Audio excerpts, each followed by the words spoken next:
Firstly, I'm not a financial planner. Don't take any of this as financial advice whatsoever. And also, if you guys can, please smash the like button if you want to see more videos like this. Not only benefits me, it benefits the entire Tesla community as a whole. And the last thing is, if you guys can, please check out the Webull link down below and in the description. If you sign up for Webull, the link down below, and deposit any amount of money into the account, you're guaranteed up to 12 free stocks, each worth up to $2,000. And the best part is, out of these 12 free stocks, one of them could be a free Apple share. It's a limited time offer.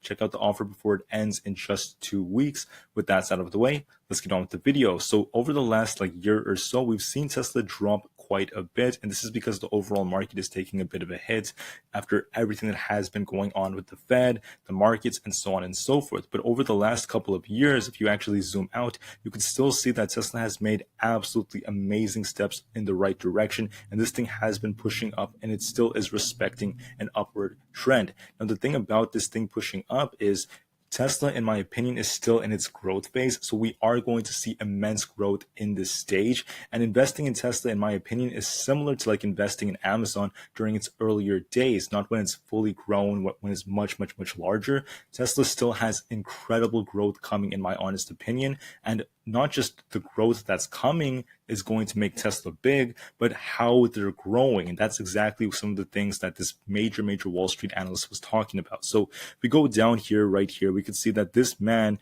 his name is actually right over here, Pierre Ferragu, and he actually talked about something very important. He visited the Gigafactory in Berlin, and he was talking about the fact that we're seeing extreme demand for Teslas over there, and they actually have a very good integrated system within that factory. They have a separate logistics center right over there, which makes things a lot easier by their docking stations. And on top of that, they have very, very good manufacturing chains right there as well. I'm going to go into more detail about the manufacturing part in a few minutes, but I want to talk about his price targets for Tesla. If you look right over here, his short-term price target, which represents about a year or two, you can see Tesla going to $530 a share, which is actually amazing in itself.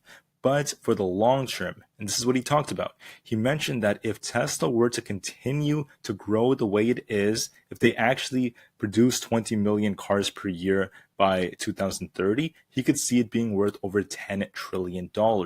Now, if you look at Tesla's market cap, right now, Tesla's worth hundreds of billions, and Tesla also has a little over 3 billion shares outstanding. They used to have 1 billion, but after the 3-for-1 split, it's now about 3 billion. So $10 trillion divided by a little over 3 billion shares gives you over $3,000 in the share price. So he believes Tesla could go to over $3,000 by 2030, and I honestly agree with that. In fact, where I do disagree with him, however, would be his rationalization behind that, because he is talking about the gigafactories being such a big factor to really cause that. And I do agree with that, but that's not the only factor. You have to factor in other big things out there as well, such as Tesla Energy, Tesla's humanoid robots, their AI, and other factors like that. I didn't really hear him mention those, but I still don't disagree with his target. I could really see Tesla hitting these high numbers. So what was so amazing about what he saw in Berlin, and this is where I want to actually talk about the improvements being made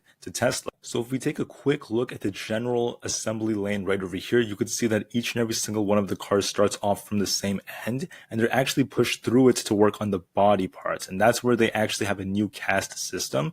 So with the cast system, they're actually using less parts, and they're able to produce the same output a lot quicker. Then on top of that, they have the stamping, the casting part over there that puts all the casts together. And then after that, they paint it, they put all the parts together, and it happens super, super fast and lightning speed. So during the Fremont Gigafactory's times, when it was actually just starting, they had all of these different subsectors in different areas, and it was very crazy for them. It really slowed them down. That's something Elon Musk described. And they had to make a lot of improvements to the Fremont Gigafactory. So what I find so amazing and interesting about this is the fact that Tesla is a company that has so much cash at hand. Tesla's notorious for this. So they could use all of this cash to develop more and more projects like this and learn from their mistakes even more.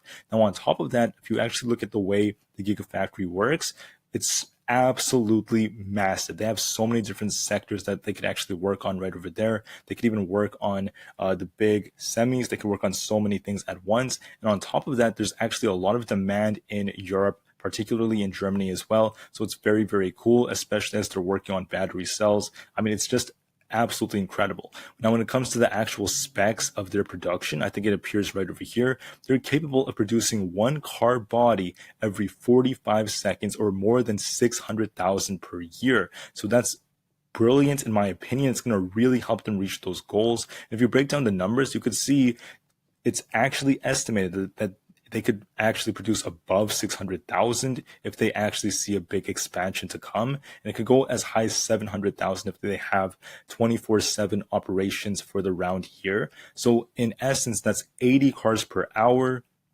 13,000 per week, 57,000 per month, and close to 700,000 per year max as of right now. And on top of that, they're working in a system where they want to actually expand the Gigafactory even more. So they might